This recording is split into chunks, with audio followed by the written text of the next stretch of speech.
So apparently there's no more spooky season, which for me it's kind of controversial since November is also a spooky time to me. Days are shorter and darker and there's almost spooky Christmas.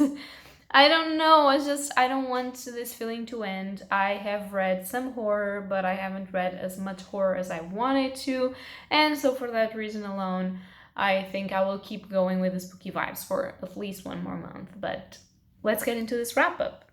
Hello beautiful bookworms, my name is Katarina and welcome to my channel, and today I am going to be doing my October wrap up. I know it's a little bit late, but in the first week of November I had a lot of work and I couldn't post anything.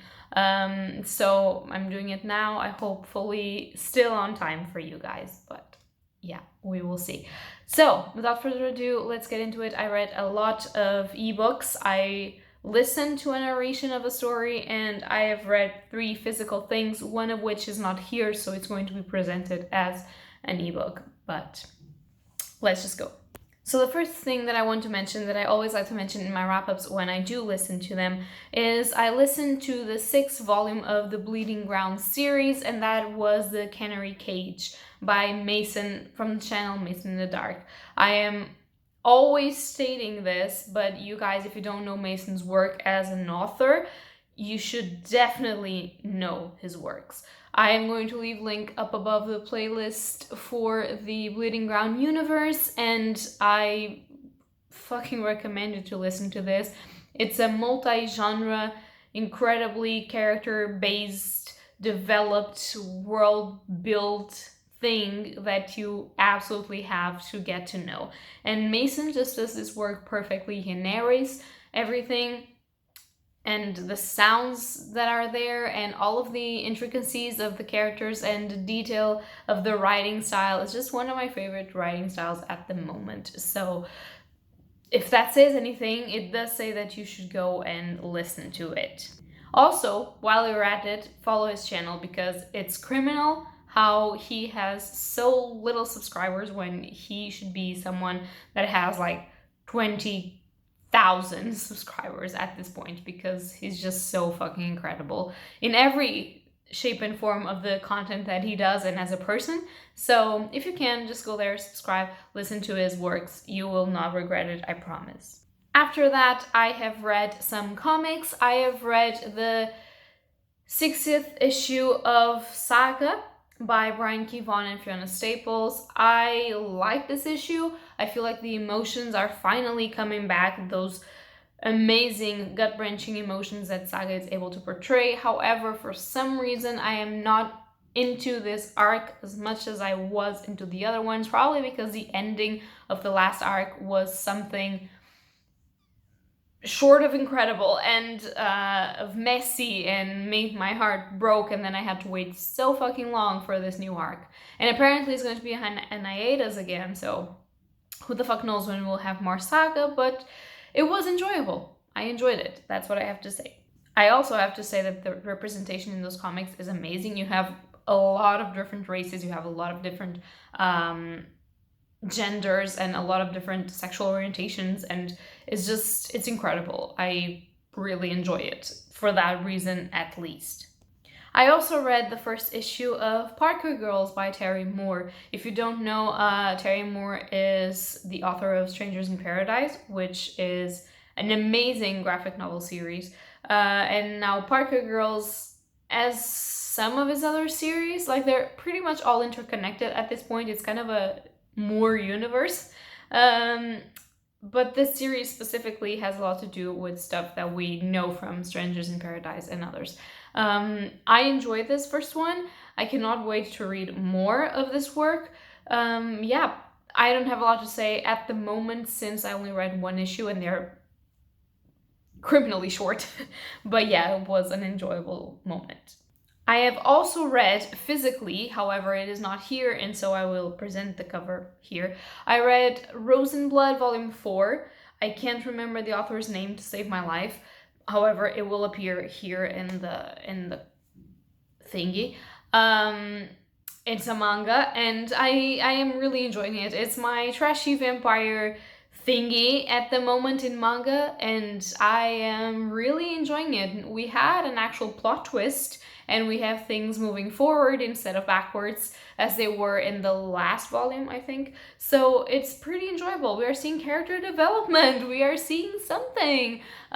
So yeah, I am into it. I am into it, and I desire nothing more than actually reading volume 4 because I've seen the cover. The cover is dope, and I want to. Sorry, my nose keeps just watering. I have allergies. As I was saying, I have seen the cover of volume 5 and I really want to read it. And I want to know where this is going, and I want to know where it stops and how it stops. And it's just, I'm very intrigued about this. I have also read another graphic novel, which is Bloodstained Teeth, and this is volume 1. It's called Bite Me.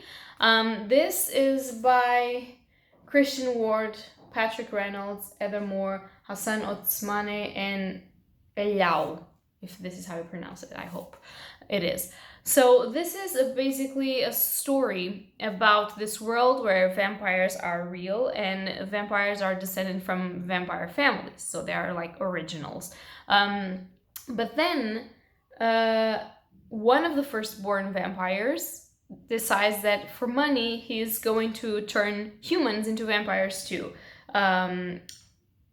But that creates complications because those humans don't show the same restraint as the firstborns and the original families, so they kind of like unveil the secret that vampires exist, or they are using everything in their power to bring more violence and criminality and other situations that are unpleasant to the firstborns. So this vampire, Atticus Sloane, is given an ultimatum.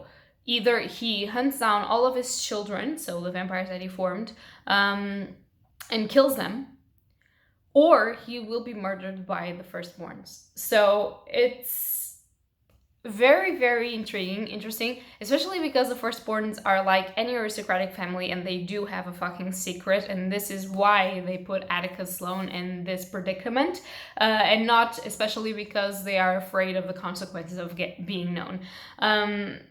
So this is very interesting. I'm really enjoying it, and I cannot wait for the next volume. Then I have read Sister Funtime by Spencer Hamilton, and I have a review for Sister Funtime and Welcome to Smileyland, which is another novella, let's just say, in the same kind of world that Spencer Hamilton is creating, the Smileyland universe, let's just say. I absolutely love Sister Funtime. I am not going to say anything else in here except for the fact that you are following a nun in an orphanage with kids that need to be adopted, and they also have many different needs, and that nun really likes to be fun and amazing and loves children. However, she will be met with some predicaments that can threaten her sanity, her religion, and the children in the orphanage. I'm not going to say anything else. I absolutely love Spencer Hamilton's writing. I will advise you to check out my review on those two novellas and read his books because they're incredible. I have also read Deification by Brooklyn Dean, and I also have a review of that book, which in this point in time means that I absolutely loved it. I have started the second one in the series, and I'm loving it even more. So suffice to say that it's kind of a pre-post-apocalyptic story in which the world is like ours. However, phones, computers, and technology don't work, and the skies are opening and something is passing through, and there is someone that is trying to bring salvation, but not in a godlike way, to the people in the earth. It's very interesting. It's definitely a mix of horror with apocalyptic writing. I loved it. I know that I'm maybe not selling this, but just go check my review and you will understand. Brooklyn Dean's writing is incredibly sensual and incredibly well done, like in general. So you cannot find better writing, I promise. If you want to read it, check it out. Then for a project that I'm currently working on, I have reread Red Magnolia by Lucy Holden. This is the first book in the Night Garden series, and I have a plan to do a review of the entirety of the series. Since I've read an arc of Red Magnolia, loved it, got the book for me, reread it, loved it. I think I even gave it more stars than I did the first time when I reread this. It's incredible. I really enjoy it. It is not trashy vampire, although it is paranormal romance, and you have our main character Harper, and she has just lost her mother and her twin sister, and so with her stepbrother, he won a scholarship to reconstruct this mansion and they just in Mississippi, and they just move there, but that mansion has an ancient curse, and connected to it, vampires. So I mean, you can see where this is going. It's going to definitely be a paranormal romance, but I absolutely love the main characters. This main character has a brain, and it's so great. There's a lot of chemistry between the main characters, and it's just so fucking short. It's like 140 pages, and I'm now reading the second one, which is also fairly short. So, I mean, it's great. It's just great. I want more of this, and hopefully I can review the entirety of the series. Maybe next month? I don't know. There's 7 books, but they're all so short. I don't know. I will try, but I really want to review this for you guys and tell you what I thought. And then, sadly, on a less happy note, I have read Yellow by Aaron Beauregard. I hope that's how you pronounce this person's name.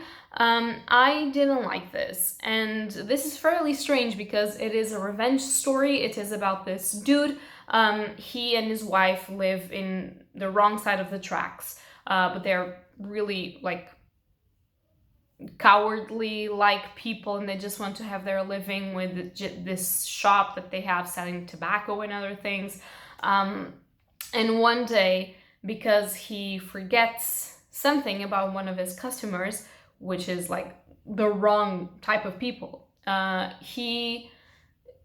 his home gets breaked in, his wife gets trigger warnings for rape, his wife gets raped, he gets raped, and his wife dies.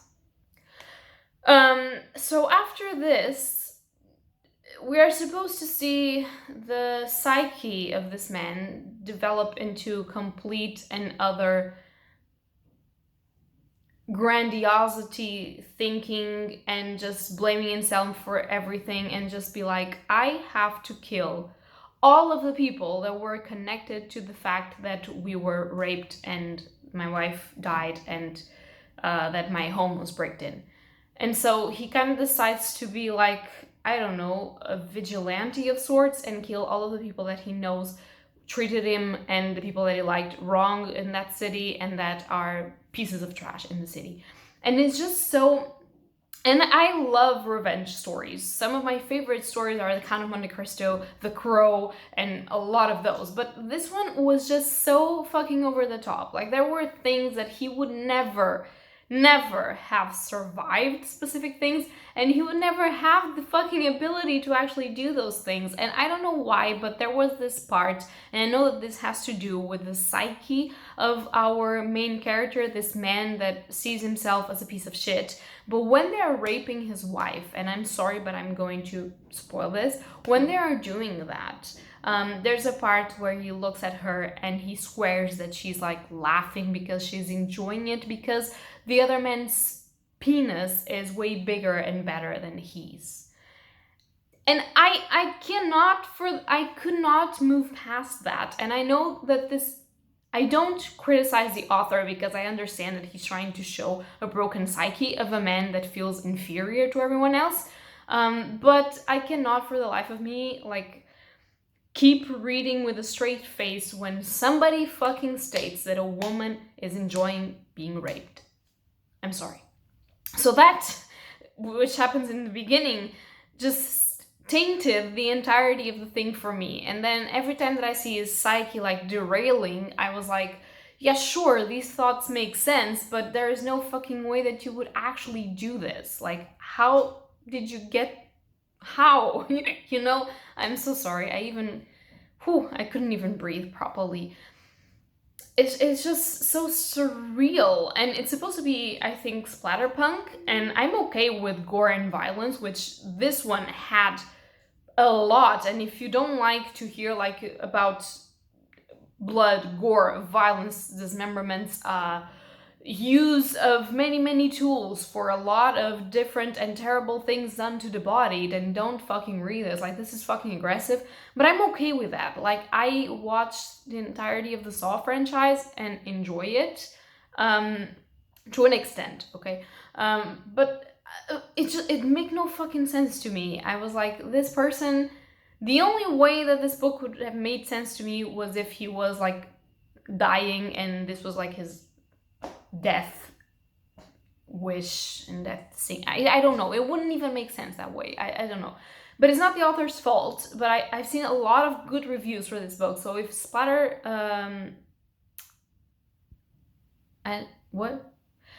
I don't know. If violence, gore, revenge is your thing, then maybe give it a shot. I don't know. I don't want to be too uptight, and I do believe that this author is an indie author, so I don't want to be too aggressive. And I know that he has a lot of titles that people enjoy. I might give him a second chance, but not for now. Like, I got a little bit, not for the violence of it, but just like for my understanding of this book is that I couldn't suspend my fucking disbelief. That's it. It's my fucking fault. But I didn't like it, so we are ending in this, like, in this way.